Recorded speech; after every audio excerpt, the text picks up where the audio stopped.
प्यारे बच्चों, स्वामी Keshavananda online class में आपका हार्दिक स्वागत है। तो पहली प्रश्नावली आपकी कंप्लीट हो गई और सेकंड प्रश्नावली है आपकी बहुपद। तो बहुपद जो है वो दो प्रकार का होता है, एक तो घात के आधार पर उसका प्रकार होता है और एक पद के आधार पर होता है। यदि किसी बहुपद में एक घात है तो उसे रेखिक बहुपद कहते हैं, दो घात है तो उसको द्विघात बहुपद कहते हैं, यदि तीन घात है तो त्रिघात बहुपद कहते हैं। यदि किसी बहुपद में एक पद है तो उसे एक पदी बहुपद कहते हैं, दो पद है तो उसे द्विपद कहते हैं और अगर तीन पद है तो उसे त्रिपद बहुपद कहते हैं। और यदि किसी बहुपद में अचर पद है तो उसकी घात 0 होती है। तो सबसे पहला टॉपिक जो है आपका इसमें शून्यक। अब शून्यक क्या होता है? बहुपद का शून्यक होता है ऐसा मान जिसको रखने से बहुपद का मान 0 हो जाए। ऐसा मान जिसको रखने से बहुपद का मान क्या हो जाए? 0 हो जाए, शून्यक कहलाता है। तो यहाँ पर कुछ ज्यामितीय आकृतियाँ दी गई है, तो उनका बहुपद आप कैसे निकालोगे? यानी y बराबर प्रश्नावली 2.1 जो है किसी बहुपद px के लिए, किसी बहुपद px के लिए, x के लिए एक बहुपद है, y बराबर px का ग्राफ नीचे आकृति में दिया गया है और प्रत्येक स्थिति में px के शून्यकों की संख्या ज्ञात कीजिए। यानी हमें इस बहुपद के शून्यक ज्ञात करने हैं। अब यहाँ जो ज्यामितीय निरूपण दिया गया है, इस ज्यामितीय निरूपण के आधार पर शून्यक हमें ज्ञात करने हैं। तो ये जो ग्राफ है ये x अक्ष को जितनी बार काटता है उतने ही इसमें शून्यक विद्यमान है। तो देखिए पहला जो है ये इसका ग्राफ है, ये इसकी रेखा है। तो ये रेखा x अक्ष को कहीं भी प्रतिच्छेद नहीं कर रही है, x अक्ष के बिल्कुल समांतर जा रही है। तो यहाँ शून्यकों की संख्या जो है वो 0 है। तो यहाँ आप यही लिखोगे, शून्यकों की जो संख्या है, शून्यकों की संख्या 0, क्योंकि ग्राफ रेखा जो है, रेखा x अक्ष को प्रतिच्छेद नहीं करती है, प्रतिच्छेद नहीं करती है। रेखा जो है वो x अक्ष को क्या नहीं करती है? प्रतिच्छेद नहीं करती है। इसी तरह देखिए सेकंड सवाल में ये आपका ज्यामितीय निरूपण हो रहा है। तो देखिए ग्राफ रेखा जो यहाँ से शुरू हो रही है, y अक्ष को काट रही है, y डैश को, और x अक्ष को कितनी बार काट रही है? एक बार काट रही है। तो इसमें शून्यकों की संख्या कितनी है? 1 है। यानी जो रेखा है वो x अक्ष को जितनी बार काटती है उतने ही उसमें शून्यक विद्यमान है। तो यहाँ शून्यकों की संख्या हो गई 1, शून्यकों की संख्या 1 हो गई, क्योंकि जो रेखा है वो x अक्ष को एक बार काट रही है। इसी तरह तीसरा जो सवाल है, इसमें एक बार यहाँ काट रही है, एक बार यहाँ काट रही है और एक बार यहाँ प्रतिच्छेद कर रही है। तो यहाँ शून्यकों की संख्या कितनी है?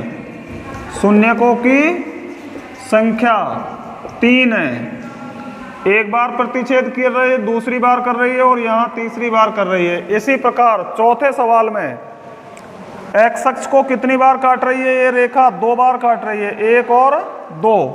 तो यहाँ शून्यकों की संख्या कितनी होगी? 2 होगी। शून्यकों की संख्या 2 होगी। कितनी होगी? 2। इसी तरह देखो पांचवा जो सवाल है, इसमें रेखा x अक्ष को कितनी बार काट रही है? 1 बार, 2 बार, 3 बार और 4 बार। तो इसमें कितने शून्यक विद्यमान है? 4 शून्यक विद्यमान है। शून्यकों की संख्या 4, शून्यकों की संख्या 4 है, क्योंकि इसमें 4 बार यह x अक्ष को काट रही है, 1 बार, 2 बार, 3 बार और 4 बार। इसी तरह छठा जो सवाल है, यहाँ एक बार काट रही है, दो बार काट रही है और तीन बार काट रही है। तो यहाँ कितने शून्यक विद्यमान है? शून्यकों की संख्या 3। शून्यकों की संख्या जो है वो कितनी है? 3 है। तो शून्यकों की संख्या कितनी हो गई? 3। तो इन ज्यामितीय निरूपण जो दिया गया है, प्रत्येक स्थिति में px के जो शून्यक होंगे, यानी ये रेखा जो है, ग्राफ जो है, x अक्ष को जितनी बार प्रतिच्छेद करती है, ये रेखा x अक्ष को जितनी बार काट रही है उतने ही उसमें शून्यक विद्यमान है। इसमें एक बार भी नहीं काट रही है तो इसमें कोई शून्यक नहीं है। इसमें एक बार काट रही है तो एक शून्यक है। तीसरे सवाल में 1, 2 और 3 बार प्रतिच्छेद कर रही है तो 3 शून्यक विद्यमान है। चौथे सवाल में 2 बार प्रतिच्छेद कर रही है तो 2 शून्यक विद्यमान है। इसी तरह पांचवा जो सवाल है उसमें 1, 2, 3 और 4 बार प्रतिच्छेद कर रही है तो 4 शून्यक विद्यमान है। और छठे सवाल में 1, 2, 3 बार प्रतिच्छेद कर रही है तो कितने शून्यक विद्यमान है? 3 शून्यक विद्यमान है। अब हम इससे आगे जो टॉपिक है, द्विघात बहुपद के शून्यक और गुणांकों के बीच संबंध, उसके बारे में पढ़ेंगे। हाँ तो बच्चों देखिए, अगला टॉपिक है आपका द्विघात बहुपद के शून्यक और गुणांकों के मध्य संबंध। द्विघात बहुपद के शून्यक और गुणांकों के मध्य संबंध।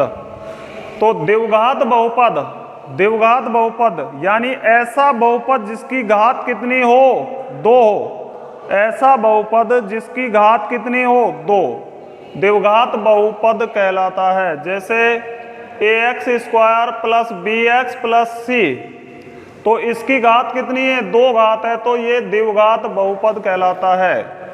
x² का जो गुणांक है वो a का मान है, b जो है वो x का गुणांक है और c जो है वो अचर पद है।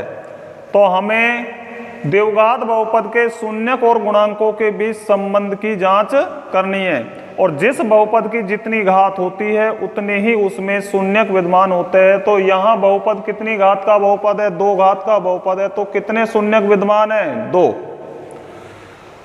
तो माना द्विघात बहुपद ax² bx प्लस c के 2 शून्यक अल्फा और बीटा है। यानी द्विघात बहुपद क्या है? ax² plus bx plus c के 2 शून्यक हमने मान लिए अल्फा और बीटा है। तो शून्यकों का योग जो है, शून्यकों का योग अल्फा प्लस बीटा किसके बराबर होता है? -b/a के बराबर होता है। b किसका गुणांक है? x का गुणांक है। और a किसका गुणांक है? x² का गुणांक है। यानी शून्यकों का योग जो है वो -x का गुणांक बटे x² का गुणांक, आपको ध्यान रखना है, -b/a। इसके बाद शून्यकों का जो गुणनफल है अल्फा बीटा, वो c/a के बराबर होता है। यानी c अचर पद है और a जो है वो x² का गुणांक है। इसके बाद इसमें एक सूत्र और है, वो आपको ध्यान रखना है। यदि शून्यकों का योग और गुणनफल आपको दिया गया हो, शून्यकों का योग दे रखा हो, शून्यकों का गुणनफल आपको दिया गया हो, तो द्विघात बहुपद निम्न सूत्र से ज्ञात करते हैं। आपको ये सूत्र याद रखना है बस। x² माइनस शून्यकों का योग किससे गुणा होगा? x से गुणा होगा प्लस शून्यकों का गुणनफल। ये सूत्र ध्यान रखिए और आप द्विघात बहुपद जो है वो आपका ज्ञात हो जाएगा। और अब हम पढ़ेंगे प्रश्नावली 2.2।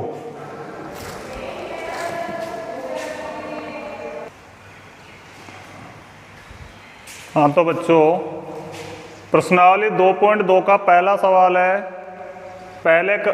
जो पहला सवाल है उसमें आपको द्विघात बहुपद के शून्य ज्ञात करने, शून्यक और गुणांकों के बीच संबंध की सत्यता की जांच करनी है। तो सबसे पहला सवाल है आपका x² माइनस 2x माइनस 8।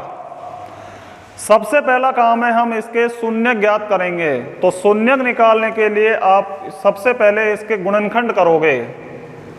तो चूंकि x² माइनस 2x माइनस 8 इसके गुणनखंड करने हैं, तो गुणनखंड विधि का प्रयोग करेंगे। तो 8 का गुणा 1 से होगा तो 8 ही आएगा। अब 8 के ऐसे 2 टुकड़े कर लो कि जोड़ने घटाने पर माइनस के 2 आ जाए और गुणा करने पर 8 आ जाए। तो 4 दूनी 8। तो इसके टुकड़े हो जाएंगे एक्स स्क्वायर माइनस 4x और प्लस के 2x माइनस 8। इन दोनों में क्या कॉमन आ रहा है? x कॉमन आ रहा है, x माइनस 4 प्लस 2 कॉमन आ रहा है, x माइनस 4। अब दोनों में क्या समान है? x माइनस 4 समान है। तो यहाँ क्या बचा? x और यहाँ क्या बच गया? 2। तो ये तो हमने इसके गुणनखंड कर लिए। क्या कर लिए? गुणनखंड। अब हमें क्या निकालना है? इसके शून्यक निकालने हैं। और शून्य क्या होते हैं? ऐसा मान जिसको रखने से बहुपद का मान 0 हो जाए। तो हम क्या करेंगे? इसको 0 के बराबर करेंगे। यहाँ लिख देना, चूंकि शून्यक ज्ञात करने हैं, शून्यक ज्ञात करने हैं, शून्यक ज्ञात करने हैं, इसलिए x माइनस 4 और x प्लस 2 को हम किसके इक्वल कर देंगे? 0 के बराबर कर देंगे। अर्थात x माइनस 4 0 के बराबर है। तो x बराबर माइनस 4 इधर जाएगा तो प्लस में हो जाएगा। तो एक शून्यक तो हो गया 4 और x प्लस 2 बराबर है 0 के। तो x बराबर माइनस 2। अतः इस बहुपद के शून्यक कौन कौन से? 4 और माइनस 2 है, 4 और माइनस 2 है। अब हमें इसके सत्यता की जांच करनी है। शून्यक और गुणांकों के मध्य संबंध के सत्यता की जांच, शून्यक और गुणांकों के मध्य जो संबंध है उसके सत्यता की हमें जांच करनी है। तो मैंने आपको क्या संबंध बताया है? शून्यकों का योग, शून्यकों का योग। तो योग करके देखो इनका कितना हो रहा है। एक शून्य क्या है आपका? 4। एक शून्य क्या है आपका? माइनस 2। तो 4 प्लस माइनस 2 यानी 4 में से 2 घटाएंगे तो 2 बचेंगे। आपको मैंने जो संबंध बताया था गुणांकों के बीच और योग के बीच, तो क्या संबंध बताया था? माइनस बी अपॉन ए। तो यहां देखो b का मान क्या है? माइनस का 2 और माइनस पहले से ही है माइनस 2 और a का मान क्या है? 1 है तो 1। तो ये क्या आ गया? माइनस का माइनस से गुणा होगा प्लस हो जाएगा 2/1 यानी 2। यहाँ भी शून्यकों का योग 2 आ रहा है और जब हम गुणांकों से निकाले तब भी योग कितना आ रहा है? 2 आ रहा है। अतः शून्यकों का योग जो है वो माइनस बी अपॉन ए के बराबर है। और शून्यकों का गुणनफल, तो हम शून्यकों का गुणनफल देखेंगे। तो शून्यकों का गुणनफल 4 गुणा माइनस 2 यानी माइनस 8। शून्यकों का गुणनफल किसके बराबर होता है? c अपॉन ए के बराबर होता है। तो c का मान क्या है? माइनस का 8। माइनस 8 और a का मान क्या है? 1 है तो 1 बराबर माइनस 8। तो शून्यकों का जो गुणनफल है वो भी c अपॉन ए के बराबर है। अतः हमारा संबंध जो है वो सत्य है। शून्यक और गुणांकों के बीच जो संबंध है वो सत्य है। तो इस तरह से आपको शून्यक और गुणांकों के बीच संबंध की सत्यता की जांच करनी है। इसके बाद देखिए सेकंड सवाल, 4s square minus 4s plus 1। सबसे पहला काम है आप इसके क्या करोगे? गुणनखंड करोगे। तो गुणनखंड करेंगे तो हम क्या करेंगे? 4 का गुणा 1 से करेंगे। तो 4 गुणा 1 करेंगे तो क्या आएगा? 4 आएगा। अब 4 के हमें 2 टुकड़े ऐसे करने हैं कि जोड़ने पर तो माइनस 4 आ जाए और गुणा करने पर 4 आ जाए। तो 4 के क्या क्या टुकड़े हो सकते हैं? 2 गुणा 2 भी 4 होता है, माइनस 2 गुणा माइनस 2 भी 4 होता है। तो माइनस 4 के क्या टुकड़े हो जाएंगे? माइनस 2 गुणा माइनस 2। तो इस तरह से हम इसके गुणनखंड कर लेंगे। तो 4s² माइनस 2s माइनस के 2s और प्लस का 1। अब कॉमन ले लो, इसमें क्या कॉमन आ रहा है, 2s कॉमन आ रहा है। यहाँ 2s बच गया, माइनस 1 बच गया, यहाँ माइनस 1 कॉमन आ रहा है, तो यहाँ 2s, यहाँ माइनस लगा हुआ है, यहाँ प्लस है, तो ये भी माइनस हो जाएगा, -1। तो 2s माइनस 1, 2s माइनस 1, चूंकि शून्यक ज्ञात करने हैं, शून्यक ज्ञात करने हैं, इसलिए 2s माइनस 1 और 2s माइनस 1 0 के बराबर कर देंगे, अर्थात 2s माइनस 1 0 के बराबर है, तो s बराबर -1 इधर जाएगा, प्लस में हो जाएगा, तो मान 1/2 आ गया। और 2s माइनस 1 0 के बराबर है, तो s बराबर ये भी क्या आ जाएगा, 1/2 आ जाएगा। अतः इसके दोनों शून्यक जो है वो समान आ जाएंगे। दोनों शून्यक कैसे आएंगे, समान आएंगे। अब हम इसमें जो संबंध है उसकी जांच करेंगे। शून्यक और गुणांकों के मध्य, गुणांकों के मध्य संबंध के सत्यता की जांच करेंगे। शून्यक और गुणांकों के मध्य जो संबंध है उसकी हम सत्यता की जांच करेंगे। तो करके देखेंगे। शून्यकों का योग, शून्यकों का योग क्या है, शून्यकों का योग करके देखो। 1/2 प्लस 1/2, 2 लघुत्तम आ गया, 1 प्लस 1 बराबर 2/2, बराबर क्या आ रहा है, 1 आ रहा है। शून्यकों का योग जो है वो क्या आ रहा है, 1। अब शून्यकों का योग किसके बराबर होता है, गुणांकों में -b/a के बराबर होता है, -b/a। तो b का मान क्या है, -4, a का मान क्या है, 1, 4 है। तो मान रख के देखेंगे, -4/4, तो 4/4 क्या आ गया, मान 1 आ गया। अतः शून्यकों का जो योग है वो भी 1 आ रहा है, और हम गुणांकों से मान निकाल के देखें तो भी क्या आ रहा है, 1 आ रहा है। अतः शून्यकों का योग -b/a के बराबर है। शून्यकों का गुणनफल, शून्यकों का गुणनफल बराबर 1/2 का गुणा करेंगे 1/2 से, क्या आ रहा है, 1/4। ये किसके बराबर है, c/a के बराबर है, और c का मान क्या है, 1 है, और a का मान 4 है। अतः शून्यकों का गुणनफल भी c/a के बराबर है। इस तरह से संबंध जो है वो सत्य है। तो इस तरह से आपको बच्चों शून्य ज्ञात करने हैं और उनके बीच जो संबंध है उसकी सत्यता की जांच करनी है।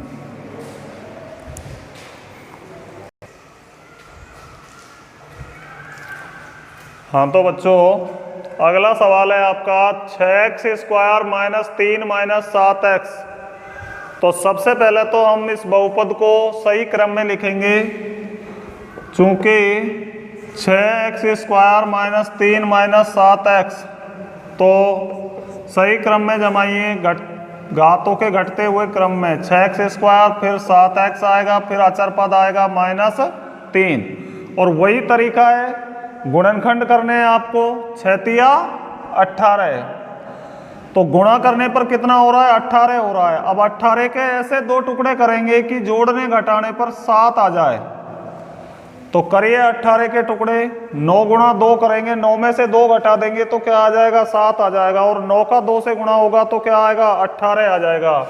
तो सीधे सीधे टुकड़े हो रहे हैं। 6x² - 9x और प्लस के 2x ले लिए, -3। -9 में से 2 घटाएंगे तो माइनस का 7 आएगा, और -9 का 2 से गुणा करेंगे तो माइनस के 18 आ जाएंगे। 2 में कॉमन ले लो, इन दोनों में क्या कॉमन आ रहा है, 3x। यहाँ बचा 2x -3, इन दोनों में कोई संख्या कॉमन नहीं है तो हम क्या कॉमन लेंगे, एक कॉमन लेंगे, 2x माइनस 3। अब दोनों में क्या समान है, 2x माइनस 3 समान है, तो यहां क्या बचा, 3x plus 1, 3x plus 1।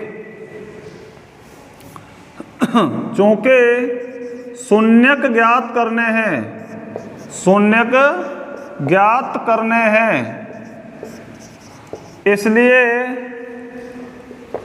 2x minus 3 और 3x प्लस 1 को हम किसके बराबर करेंगे, 0 के बराबर करेंगे। अर्थात 2x माइनस 3 0 के बराबर है, तो x बराबर माइनस 3 को इधर ले जाओ, प्लस में हो जाएगा और यहाँ 2 आ जाएगा, तो एक शून्य का आ गया 3/2। और 3x प्लस 1 0 के बराबर है, तो x बराबर 1 को इधर ले जाओ, माइनस 1/3, तो ये शून्य का आ गया माइनस 1/3। अब ध्यान दीजिए, सत्यता की जांच करेंगे, सत्यता की जांच, सत्यता की जांच तो उसी तरह करनी है। शून्यकों का योग करो पहले, शून्यकों का योग, शून्यकों का योग। अब शून्यकों का योग करके देखो, 3/2 और ये माइनस है तो डायरेक्ट माइनस लिख दो, 1/3। लघुत्तम क्या आ गया, 6 आ गया, 2 तिया 6, 3 तिया 9, माइनस 3 दूनी 6 और 2 दूनी 4, तो क्या आ रहा है मान, 5/6 आ रहा है। अब हम गुणांकों से भी निकाल के देखेंगे, गुणांकों से भी यही मान आना चाहिए, गुणांकों से भी यही मान आना चाहिए। तो बराबर माइनस b/a, माइनस b का मान देखो क्या है, b का मान जो है -7 है, -7 और सॉरी 3 दूनी 6, यहाँ 2 आएगा, 7/6 -7 और a का मान क्या है, 6 है, तो a का मान 6, माइनस का माइनस से गुणा होगा तो प्लस हो जाएगा, 7/6।